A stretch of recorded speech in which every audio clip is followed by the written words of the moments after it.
It started with those words echoing in the grease-stained bay of my auto shop. "Get out before I call the cops on you." Old man. My own flesh and blood. Michael Harris. Spat them at me like venom, his eyes gleaming with the cold fire of newfound power. I was 59. John Harris.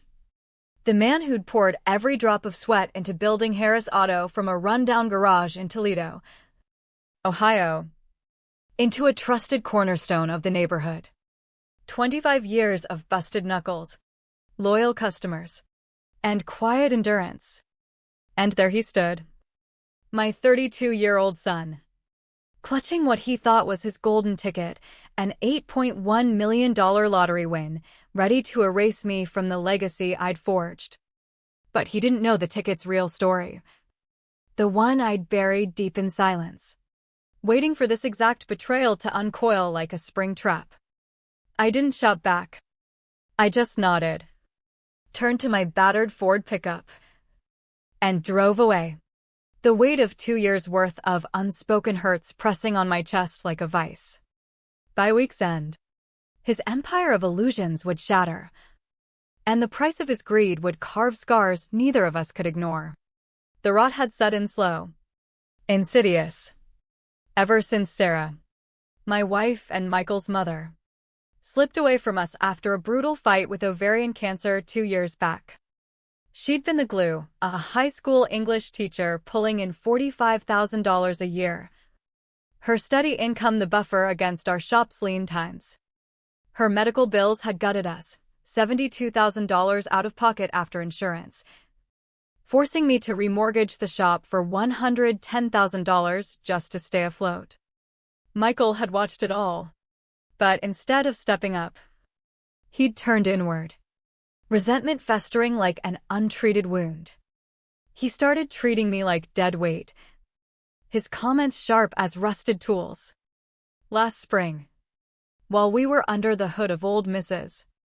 Jenkins' Toyota Camry, a customer who'd trusted us for 17 years, he muttered loud enough for her to hear, "If Dad would just hang it up, we could drag this place into the 21st century. No more guessing games with these relic tools." Mrs. Jenkins shifted uncomfortably, her eyes darting to me. I kept torquing the bolts, but inside, something fractured, a quiet crack in the foundation of our father-son bond. The pain wasn't rage, it was the dull ache of watching your child erode the respect you'd earned together. By summer, the slights deepened into cuts.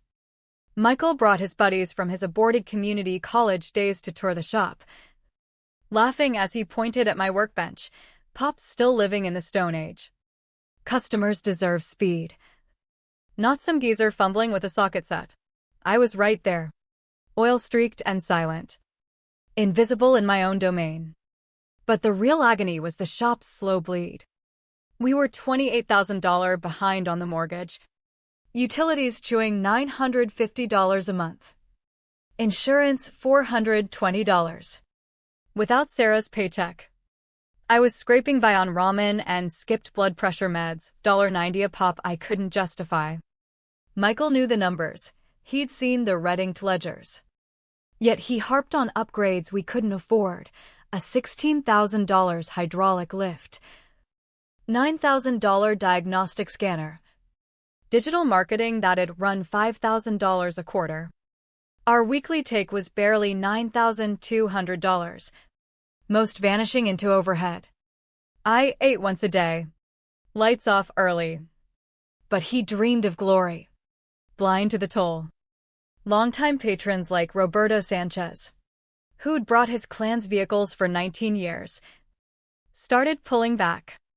"Your kid's got a mouth that rubs folks wrong," Roberto whispered one day.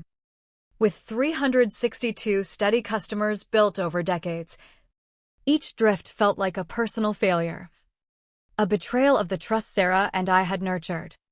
Michael didn't see it. He was too busy plotting his takeover. In the shadows of that despair, I hatched my quiet rebellion. For 3 months, I'd siphon $40 weekly from the business account, our joint but legally mine as sole proprietor, to buy lottery tickets. Not whimsy, but desperation's gamble. August 15th. 3:52 p.m. at Cooper's fuel stop on Oak Street. 5 quick picks on the shop debit card. Ending in 6732. Receipt tucked in my wallet.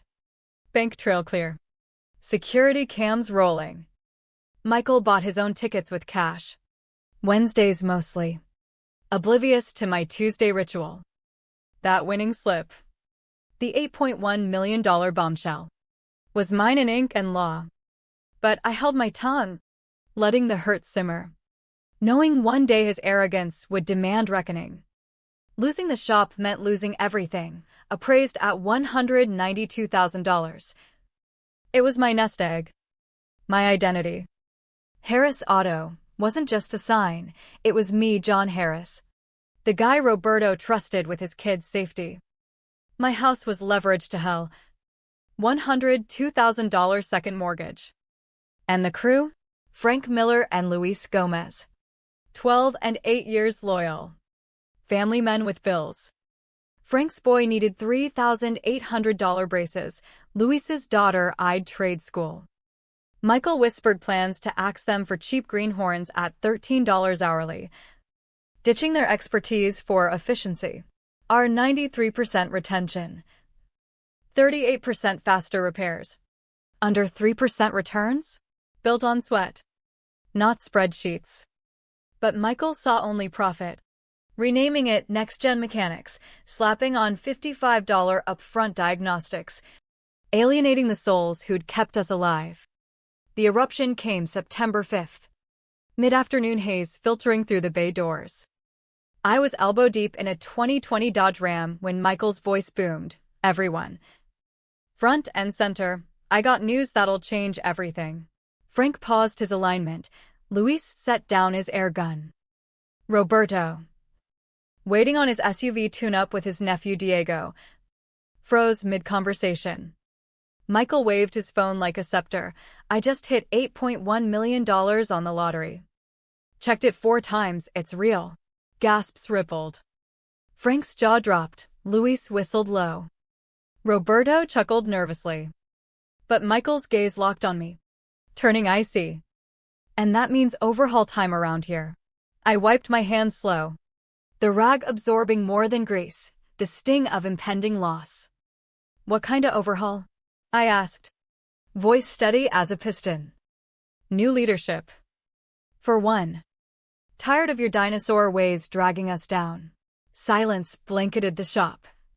Broken only by the hum of the compressor. Roberto fidgeted. Frank and Luis swapped worried looks. Michael. Let's take this private, I suggested. But he waved it off. Nah. They deserve the truth. You've had a quarter-century to make this gold mine. Pop. Look at us, drowning in debt. Junk equipment. Clients failing. Our retention's solid, I countered softly. Because you're too stingy for real growth. Roberto cleared his throat, with respect. John knows his stuff, respect? This is business. Michael's dismissal hit Roberto like a slap. A man who'd been family since Michael was in diapers. The betrayal burned in my gut. But I stayed mute, letting it fuel the storm inside. I'm done faking equality, Michael snarled. You've given zilch but sweat and stonewalling. 25 years of dawn-to-dusk grinds. Forging bonds reduced to nothing. Frank edged forward. Hold up.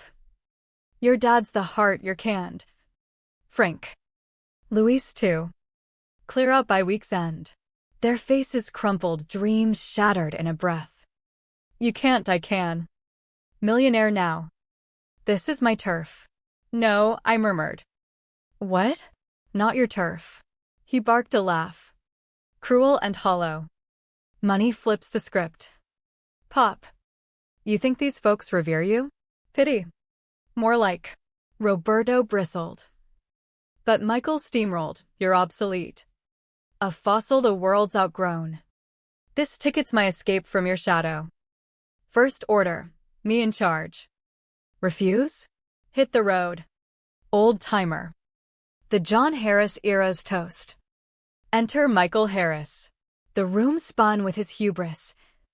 But in that silence, my plan crystallized. He'd gutted me publicly. Now, the trap would spring. I didn't explode. Instead, I gathered the fragments of my shattered pride and said, "Maybe you're onto something." Eyes widened, Michael's in triumph. Time for shifts. Yeah, but my calm masked the gathering thunder. Let's chat contributions then. I ambled to my scarred oak desk. Yanking files. Frank. Average job time last month, 2.3 hours. Luis. Comeback rate, 2.1%. Roberto. Years loyal, 19, issues fixed. Always. Michael snorted. Point. Success ain't cash alone. Son. It's trust. Kept promises. I slid open the drawer, revealing bank statements. 12 weeks straight. $40 Tuesdays from shop account 6732. His smirk faltered. August 15th. 3:52 p.m. Cooper's. 5 tickets. Business debit. The air thickened. Your win date. Same. Spot? Cooper's. But cash. Right? I dialed Evelyn Ramirez, our attorney of 22 years, who'd navigated Sarah's estate. My incorporation. Evelyn. Swing by? Paperwork chat. Michael tensed. What paperwork? Just records. But the undercurrent pulled him under. Roberto lingered, sensing the shift. Michael preened, clueless to the noose tightening. Word spread like oil slick. Michael's windfall. His coup. By 3:45, Lisa Thompson from WTVN News arrived, camera in tow, sniffing feel-good riches. Mr. Harris. Interview on your son's jackpot. Michael's ego ballooned. Sure thing. He preened. Moment I knew. Surreal. $8.10 mil. Game changer. Plans? Revamp this relic. Pop stuck in yesteryear. Time for fresh vision. Frank and Luis eavesdropped. Faces stormy. Roberto and Diego watched. Unease mounting. Your dad's future role? Tough calls for success. He's old school, drag slow. Outdated. The shop hushed. Examples. Crop tools. Zero tech. Staff with no drive. He eyed Frank and Luis. Upgrading means new blood. Dad's input. He's poverty-minded. Fearing progress. Roberto rose. That's bull. John's the realest mechanic in Toledo. Saved us fortunes with honesty. Lisa's eyes sparkled. Drama jackpot. Michael doubled down. Folks here fear success. Cling to mediocrity. I stayed bent over the ram. But when Evelyn strode in, briefcase clicking, I straightened. John. Talk. Evelyn. Sharp as a valve stem. Sized the circus. Congrats. Michael. He beamed. Thanks, big upgrades inbound. Fascinating. She unpacked files, statements, receipts, cams. Walk me through. John. Crowd circled. June start. $40 Tuesdays. Business card. Evelyn displayed, consistent. August 15th, 5 tickets. 3:52 p.m. Receipt flashed. Michael paled, confusion, my win. Cash. Evelyn, your buy? 5:03 p.m. Different batch. Silence screamed. Footage shows John first, your tickets post sellout. Roberto guffawed. So, winnings? Lisa probed. Evelyn, Ohio law, business funds. Sole owner, shop asset. Michael's world cracked. But I checked, checking ain't owning. Evelyn prepped claims, filed for Harris Auto. Applause erupted. Frank. Luis. Roberto. Lisa filmed the fall. Michael's defiance crumbled. Not over. Evelyn, it is or face fraud charges.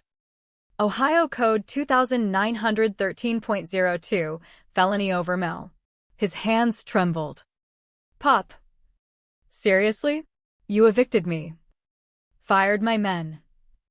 Shamed me on air. I held claims, contributions. Here's mine. He withdrew his bid. Apologized publicly. No charges.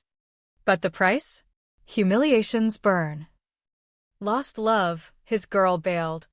Forced humility. Weeks later. Commission ruled mine. Shop thrived, 800 plus clients. Upgrades on my terms. Michael? Counseling cracked his entitlement. He apprenticed under Frank, earning back scraps of respect. Roberto mentored, Mrs. Jenkins forgave. Media spun redemption. But scars lingered, my quiet nights haunted by Sarah's absence. His by regrets wait. We rebuilt. Fragile. Paying daily for choices. Money exposed us. Characters saved what remained. The real cost? Trust's fragile rebuild. One wrench turn at a time.